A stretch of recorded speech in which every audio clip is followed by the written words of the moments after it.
శారదా చంద్రమౌళీసం రత్నగర్భగణేశ్వరం శంకరం చ ఋష్యశృంగేశం తుంగాన్ లోకగురూన్ భజే. శృంగేరి శారదాపీఠ ఉభయ జగద్గురుల యొక్క పాదపద్మాలకి నమస్కారం చేసుకుంటూ, జ్యోతిష్ శాస్త్రాన్ని భావతరాల వారికి ప్రసాదించిన ఋషుల యొక్క పాదపద్మాలకి నమస్కారం చేసుకుంటూ, అలాగే నాకు ఈ జ్యోతిష విద్యను నేర్పిన గురువర్యులు జ్యోతిష బ్రహ్మ కీర్తిశేషులు శ్రీ ఏరంకి సూర్యనారాయణమూర్తి గారు, సూర్యశ్రీ దైవజ్ఞ గారి యొక్క పాదపద్మాలకి నమస్కారం చేసుకుంటూ, ఓం శ్రీ మహాగణాధిపతి నమః, శ్రీ గురుభ్యో నమః, హరి ఓం. వీక్షకులందరికీ నమస్కారం. జూలై నెల 27వ తారీఖు లగాయితూ దాదాపుగా 137 రోజుల పాటు వక్రగతిన సంచరించబోతూ ఉన్నటువంటి శనేశ్వరుని యొక్క వక్రగతి తాలూకు ఫలితాలని పూర్తి శాస్త్రబద్ధమైనటువంటి ప్రమాణాలతోటి గోచార దర్శనం వంటి ఉత్కృష్టమైనటువంటి గ్రంథం ఆధారంగా మనం ఈ వీడియో ద్వారా ఆ శనేశ్వరుని యొక్క వక్రగతి 12 రాశుల పైన ఏ విధమైనటువంటి ప్రభావాన్ని చూపించబోతూ ఉన్నది అనేటువంటి విషయాన్ని మనం పరిశీలన చేద్దాం.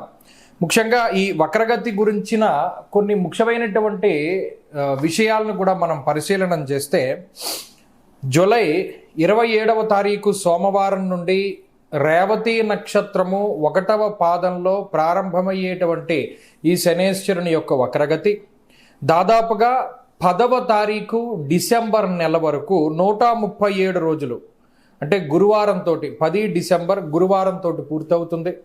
137 రోజుల పాటు ఉత్తరాభాద్ర 4వ పాదము, ఉత్తరాభాద్ర 3వ పాదంలోకి శనేశ్వరుని యొక్క వక్రగతి కొనసాగుతుంది. శనేశ్వరుని యొక్క వక్రగతి అంతా కూడా మీనరాశిలోనే ఉంటుంది. రాశి మారలేదు. రాశి మారనంత వరకు ఫలితం ఒక విధానంలో ముందుకు వెళుతుంది. రాశి మారిపోతే, అంటే కొన్నిసార్లు శనేశ్వరుడు వక్రించి మీనంలో ప్రారంభమై కుంభానికి వచ్చేస్తారు, అప్పుడు ఫలితం మారిపోతుంది. కొంతమంది వక్రించినది మీనంలో కదా కాబట్టి కుంభ ఫలితాన్ని ఇస్తారు, కాబట్టి మేషరాశి వాళ్ళకి ఈయన యోగకారకంగా ఉంటారు అనే విధంగా కూడా మాట్లాడవచ్చును. ఇది వాళ్ళ ఇండివిజువల్ ప్రాస్పెక్టివ్ తప్పితే దీనికి ఆధారం అనేటువంటిది మూల గ్రంథాల్లో లేదు. బహుశా ఏదైనా చరిత్రకారులు వారికి ఆ విధంగా చెప్పి ఉండొచ్చు. కాబట్టి ఇక్కడ అనేక రకాల డిస్ప్యూట్స్ రావడానికి కారణం ఇదే అవుతుంది. మూల గ్రంథాల్లో ఎక్కడా దీని ప్రస్తావన లేదు. ఒరిజినల్గా అయితే మనం చెప్పక్కర్లేదు, కానీ ఇప్పుడు ఉండేటువంటి ఆధునిక పరిస్థితులకు తగ్గట్టు చెప్పవలసిన అవసరం ఉన్నది. ఇక ఫలితాల్లోకి వెళితే, వృషభ రాశి వారి యొక్క స్థితిగతులను పరిశీలన చేస్తే, లాభస్థానమందు వక్రించిన శనేశ్వరుడు కొన్ని సందర్భాలలో ఉన్నతాధికారులతోటి, మీకన్నా ముందు పుట్టినటువంటి వారితోటి సత్సంబంధాల మీద ప్రభావాన్ని చూపెడతాడు. కొంత మాట పెరిగేలా చేస్తాడు. అలాగే రావలసినటువంటి ధనాన్ని చేతికి రాకుండా చేయడానికి అవకాశం ఉంటుంది. లేదు, ఆకస్మికంగా ధనప్రాప్తి కలుగుతుంది అని ఖచ్చితంగా మనం నమ్మినటువంటి నాడు మనకు ఆ డబ్బు చేతికి రాకుండా ఉండడం ఇత్యాది విషయాలను కూడా మనం గమనించవచ్చు.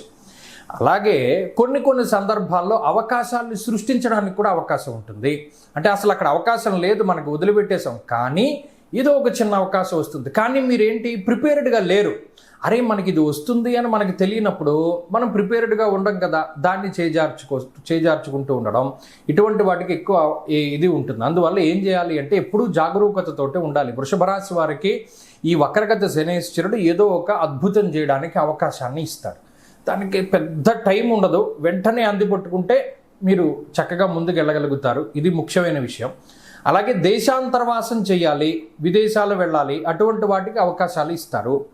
లేదు, మీ ముందు పుట్టినటువంటి వారికి పెళ్ళిళ్ళు అవ్వట్లేదు, వారికి ఏదైనా సంతతి కలగట్లేదు, లేదా వారికి ఉద్యోగం రావట్లేదు, శనేశ్వరుడు యోగిస్తారు. వారికి అటు మీ జాతక రూపేణా కొంత మంచి జరిగేలా చేస్తారు.